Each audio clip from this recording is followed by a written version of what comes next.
I don't know who's leaving these, but I think they're trying to tell me something. He said it to no one, just himself, standing in the parking garage of the Callaway building on a gray Wednesday morning, holding a small square of paper that had been left under his windshield wiper. Not a ticket, not a flyer, a drawing, pencil on card stock, careful and small, a man sitting alone at a long table with empty chairs on either side, a window behind him, rain on the glass, and a single cup of coffee growing cold. It was, without question, him. Exactly him. Last Tuesday evening, 7:15, the conference room on the 38th floor. He had not known anyone could see through that window from outside. He had not known anyone had been looking. His name was Beckett Hale, 33 years old, CEO of Hale and Strand Communications, a firm he'd built from a 2-person agency into a 40-employee operation over 8 years. He was good at his work. He was present in meetings, decisive in strategy, reliable in crisis. He was, by every professional metric, a success. He ate dinner alone most nights. He had not taken a full weekend off in 14 months. He had 3 friends he texted occasionally and saw rarely. He had a parking spot with his name on it and an assistant who anticipated his needs with impressive accuracy, and a life that was full and somehow, in the way of full things that are missing one essential ingredient, very quiet. He put the drawing in his jacket pocket and went upstairs. The second drawing appeared Thursday. Same placement, same card stock. This one showed a man walking through a crowded lobby, figures all around him, movement implied by loose lines, and every figure had a face except him. Not erased. Simply unfinished. As though the artist was asking a question rather than making a statement. He stood with it for a long time before going in. The third appeared Monday. A park bench. A man and a bird. The man's hand extended with something in it, an offering, and the bird mid-landing, wings still open. This one had more warmth to it. More hope in the composition. By the fourth drawing, a man at a window watching children play on a street below, his reflection ghosted over the glass. Beckett had started keeping them in a folder on his desk. He had also started parking in exactly the same spot every day, arriving at the same time, which was not his usual practice. He wanted to understand. He saw her on a Friday morning at 7:40, sitting cross-legged on the hood of the car beside his, a sketchbook open across her knees, a pencil moving with the confident, unhurried ease of someone who has been drawing long enough that thinking and drawing have become the same motion. She was 24. She had dark paint-stained fingers and a canvas tote bag, and the particular self-contained quality of someone who is comfortable existing without audience. She hadn't heard him coming. He stopped. He watched her finish the line she was drawing, one clean arc, before he said anything. "You're the one leaving the drawings." She looked up without startlement, which surprised him. Her name was Willa Crane. She met his eyes directly and said, "I wondered when you'd come early." "You wondered when I'd," he stopped. "You planned for this?" "I left space in each drawing for whoever was looking at it to ask questions." She tilted her head slightly. "You asked. So, here we are." He looked at the sketchbook in her lap. On the current page was the beginning of another scene. His car, the garage column, the angle of morning light through the structure's open side. She had been drawing the space before he arrived in it. "Why?" he asked. She considered the question with genuine seriousness. "I park here because the light in the mornings is good. I've been watching people come and go for 3 weeks. Most of them I don't draw. They're moving too fast or they're too closed." She paused.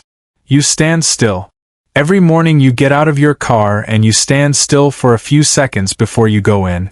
Like you're deciding something." He hadn't known he did that. "What am I deciding?" he asked quietly.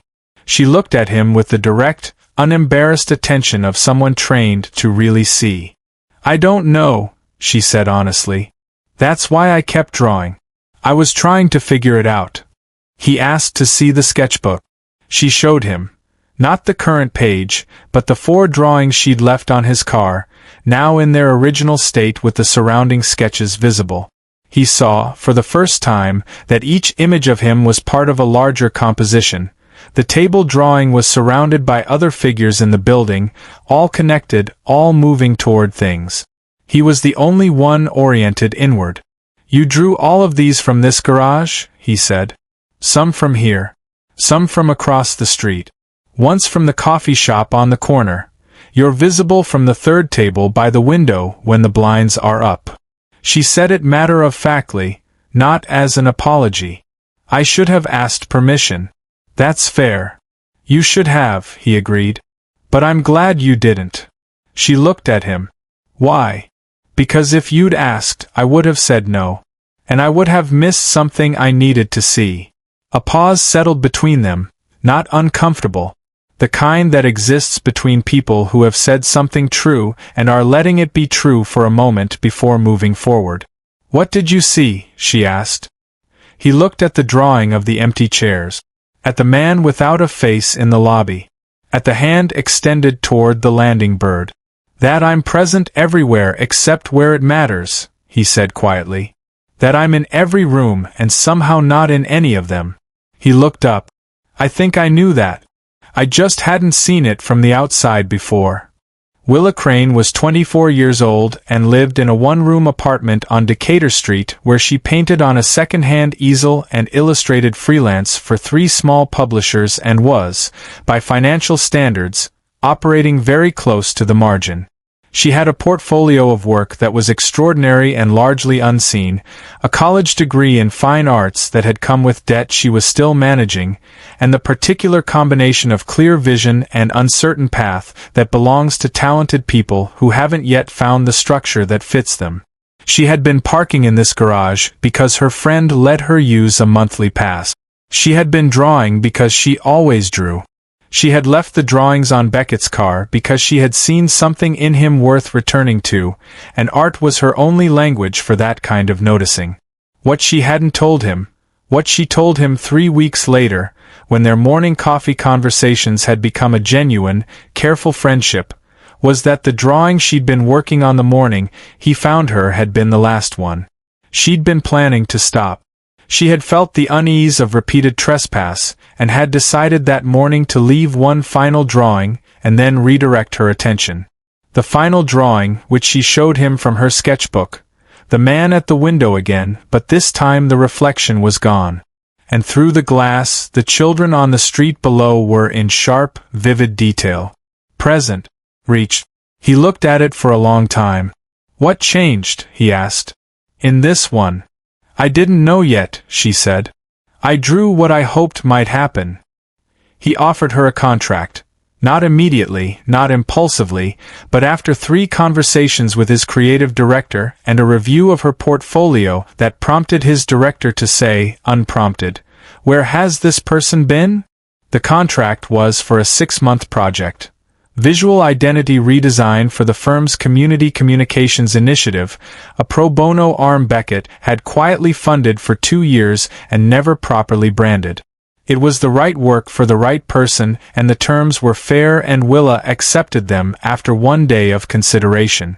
She moved her easel into the firm's unused studio space on the 37th floor, 1 floor below the conference room where a man had once sat alone at a long table with cold coffee. She worked in the mornings when the light was good. She occasionally left small drawings on people's desks when she noticed something worth returning to. Nobody complained. Beckett started taking Saturdays off.